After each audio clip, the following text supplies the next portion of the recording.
सबसे पहले आपको बताते हैं ओरमाड़ा के करीब हादसे का शिकार कार्गो तैयारी का ताहाज सुराग न मिल सका। सर्च ऑपरेशन जारी है। गुज़िश्ता रात शारजा से कराची आने वाला निजी कंपनी का कार्गो तैयारा ओरमाड़ा के करीब हादसे का शिकार हो गया था। निजी एयरलाइंस के एलामिये के मुताबिक बोइंग 737 शारजा से कराची आते हुए लापता हुआ। रात 9:21 पर तैयारे का एयर ट्रैफिक कंट्रोल से राब्ता मुनक़ता हुआ। तैयारे में अमले के 5 अरकान सवार थे। अमले में pilot Rizwan Idris, first officer Faisal Mahmood, load master Taufiq Khan, engineer Arif Siddiqui और मोहम्मद हामिद शामिल हैं। तर्जुमान एयरपोर्ट अथॉरिटी का कहना है कि तैयारे का आखिरी बार राब्ता कराची से तकरीबन 155 नॉटिकल मील दूर मगरिब में हुआ था। तैयारा फनी खराबी दूर करवाने के लिए शारजा गया था।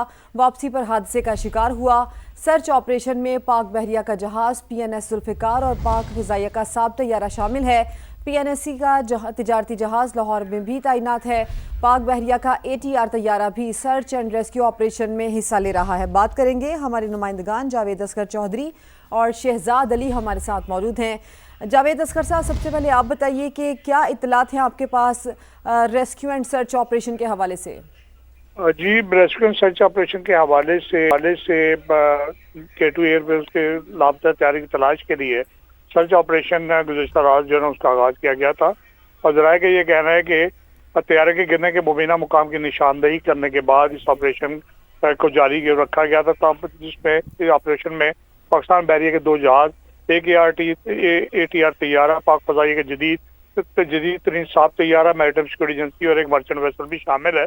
जबकि दूसरी जानिब जराये का ये कहना है कि हादसे में लापता तैयारे में सवार इंजीनियर आरिफ सिद्दीकी जो PI से रिटायर थे और उन्होंने कुछ अर्सा कबल ही K2 एयरबेस को ज्वाइन किया था। जबकि जो तकनीकी माहिरीन है उनके मुताबिक IRS जो 3 सिस्टम है वो उसकी जो है ना मुमकिन खराबी के बायस तैयारा जो अपना तवाज़ुन और सिमत और दीगर जो नेविगेशन मामला में दरकार होते हैं वो खो बैठा था, जिसकी बिना पर तैयारा लापता हुआ। ताहम रेस्क्यू ऑपरेशन में जारी जो कार्रवाइयाँ हैं उसमें अभी तक इस हवाले से किसी किस्म की मुस्बत जो खबर सामने नहीं आई है।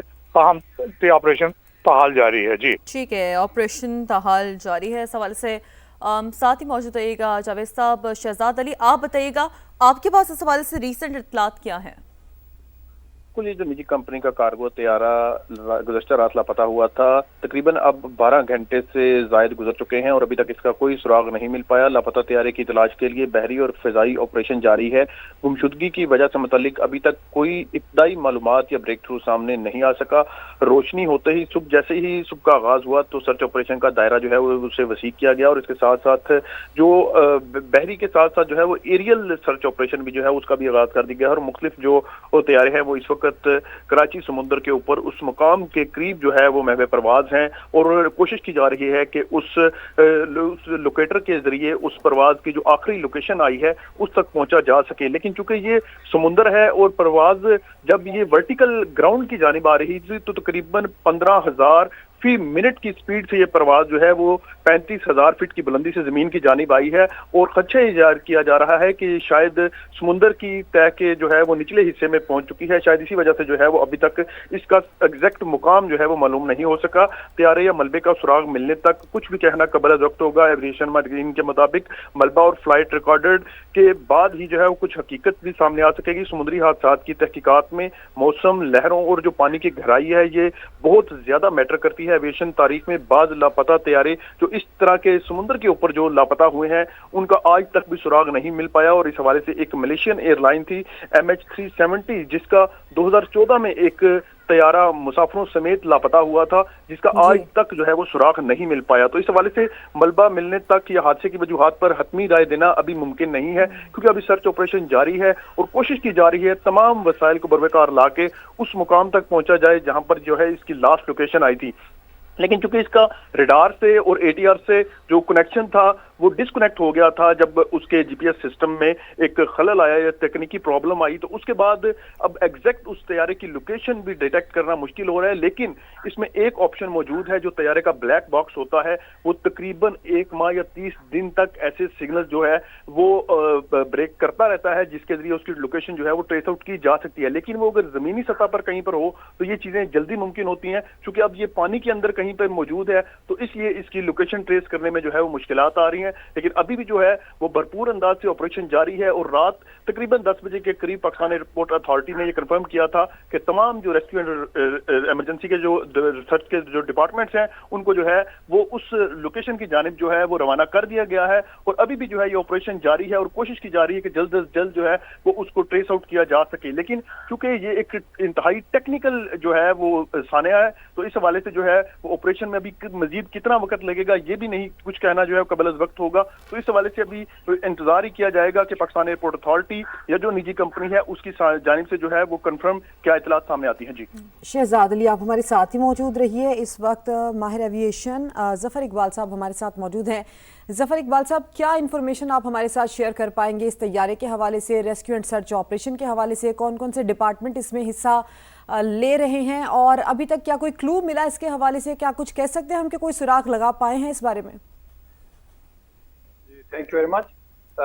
अभी इन्होंने शहजाद साहब ने सारी चीज डिटेल में बताई है और मैं एग्री करता हूँ। ऐसे ही है कि नेवी के जहाज इसको सर्च कर रहे हैं, उनके हवाई जहाज इनको सर्च कर रहे हैं, पाकिस्तान एयरपोर्ट का सैफ तैयारा इनको सर्च कर रहा है। और जैसे इन्होंने जिक्र किया कि MH370 जो मलेशियन एयरलाइन थी, वो जहाज मार्च 2014 में समुद्र में गिरा था।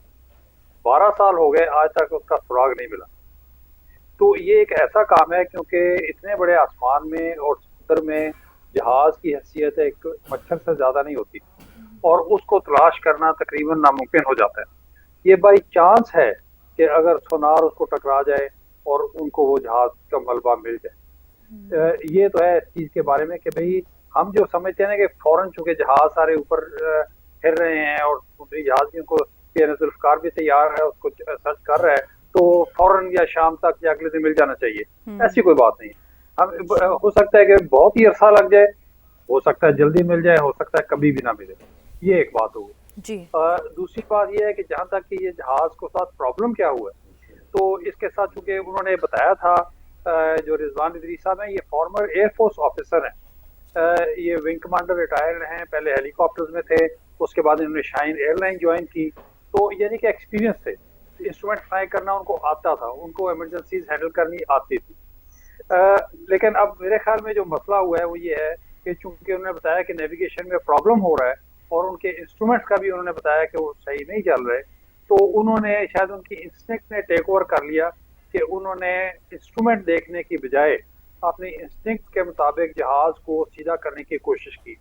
और इसमें एक चीज होती है डिसओरिएंटेशन, क्योंकि रात का वक्त है, आपको आसमान और नीचे जो सतह है उसका पता नहीं चलता, बात का उसमें कंफ्यूजन हो जाती है कि आप समझते हैं कि आसमान पे सितारे चूंकि नजर आ रहे हैं तो वो जमीन है, कोई शहर है नीचे, और आप जहाज को इंस्टिंक्टिवली उसके साथ मैच करने की कोशिश करते हैं, अपसाइड डाउन करने की।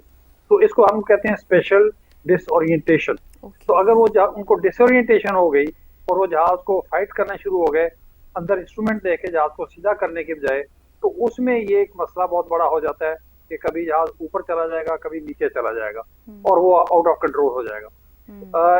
एक तो ये बात है। दूसरी बात उसको हम कहते हैं clear air turbulence. Clear air turbulence, अब क्लियर एयर टर्बुलेंस क्या होती है कि आप बिल्कुल साफ फजा में उड़ रहे हैं, जैसे कि उस दिन साफ फजा थी, और यकदम हवा में टर्बुलेंस आ जाती है, ऊपर नीचे जिसको एयर पॉकेट्स भी कहते हैं, लेकिन एयर पॉकेट छोटी सी चीज है। टर्बुलेंस बहुत स्ट्रांग होती है, वो जहाज को उठा के यकदम 10,000 फुट ऊपर मार सकती है और नीचे भी मार सकती है।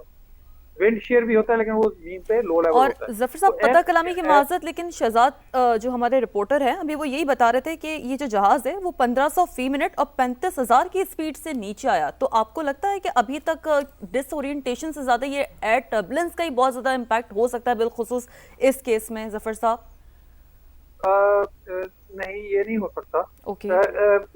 टर्बुलेंस हो सकती है और डिसओरिएंटेशन दोनों कंबाइन हो सकती हैं। अच्छा। रात के इफेक्ट के साथ मैकेनिकल फेलियर भी हो सकता है, लेकिन वो रेयर है क्योंकि जहाज इतना पुराना नहीं था, सिर्फ 27 साल पुराना जहाज था, और 27 साल जहाज की कोई लाइफ नहीं होती। तो और ये बात भी एक गलत लोग समझ रहे हैं कि जहाज मेंटेनेंस के लिए गया हुआ था शारजा। बिल्कुल मेंटेनेंस के लिए नहीं, नॉर्मल फ्लाइट पे था, और लिंकेज फेलियर हो सकता है बाज़ औक़ात, क्योंकि अक्सर दराज हो गया, अगर चीजें सही सेट नहीं है और रात के वक्त या किसी टाइम के ऊपर उसको बहुत ज्यादा टर्बुलेंस हुई है, इसमें रात दिन का तो नहीं फर्क पड़ता, बहुत ज्यादा टर्बुलेंस होने से हो सकता है वो लीकेज सही ना हो, वो फेल हो जाए, कोई कंट्रोल सरफेस फेल हो जाए। लेकिन जो मुझे इसमें महसूस होता है वो यही है कि वो जहाज चूंकि क्लियर टर्बुलेंस की वजह से अप एंड डाउन हुआ है, एकदम जहाज ऊपर आया और नीचे गया, तो उन्होंने उसको इंस्टिंक्टिवली फाइट करने की कोशिश की हो कि मैं इसको विजुअली ठीक कर लेता हूँ। तो जब विजुअली आप देखते हैं इंस्ट्रूमेंट की बजाय 35,000 फुट के ऊपर समुद्र के ऊपर, तो चीजें इंटरमिक्स हो जाती हैं और पायलट डिसोरिएंटेड हो सकता है। ऐसे बहुत सारे इंसिडेंट्स हुए हैं जहाँ के पायलट ने अंदर देखने की बजाय इंस्ट्रूमेंट को देख के जहाज को सीधा करने की बजाय बाहर देखने की कोशिश की है, तो डिसोरिएंटेड होकर जहाज क्रैश कर गया। क्योंकि अगर वो 22,000 फुट जैसे शहजाद साहब बता रहे हैं या इससे ज्यादा की वो रेट ऑफ डिसेंट उसका हो जाता है, तो उसको कंट्रोल करना तकरीबन नामुमकिन हो जाता है। तो ये तो आप एग्जैक्टली जब वो कभी जहाज मिलेगा तो एग्जैक्ट चीज पता चलेगी। अभी हम सिर्फ कंजेक्चर कर सकते हैं, सिर्फ हम एक अपने तजर्बे की रोशनी में ये हिसाब किताब लगा सकते हैं। चूंकि मैंने यूके से एक एयरक्राफ्ट एक्सीडेंट इन्वेस्टिगेशन कोर्स भी किया हुआ है, तो मुझे ये चीज़ों को मुख्तलिफ तरीके से देखना की समझ है कि भाई जो चीज़ सामने नजर आ रही है उसके अलावा बहुत सारी चीज़ों को बैकग्राउंड में देख सकते हैं। बात का एक छोटा सा मसला होता है जो कि उस चीज़ के अंदर बड़े मसले में तब्दील हो जाता है।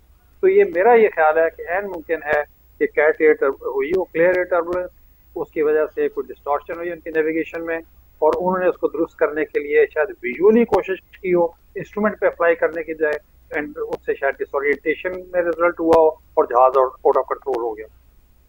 ये मेरा कंजेक्चर है, मेरी थिंकिंग है, एग्जैक्टली मैं नहीं कह सकता कि क्या हुआ। ठीक है, ज़फ़र इकबाल साहब माहिर एविएशन हमारे साथ मौजूद थे और बहुत शुक्रिया आपने जो अपना इस हवाले से एनालिसिस समा के नाज़रीन के सामने रखा। जावेद असगर चौधरी, शहजाद अली, आप दोनों नुमाइंदगान का भी बेहद शुक्रिया।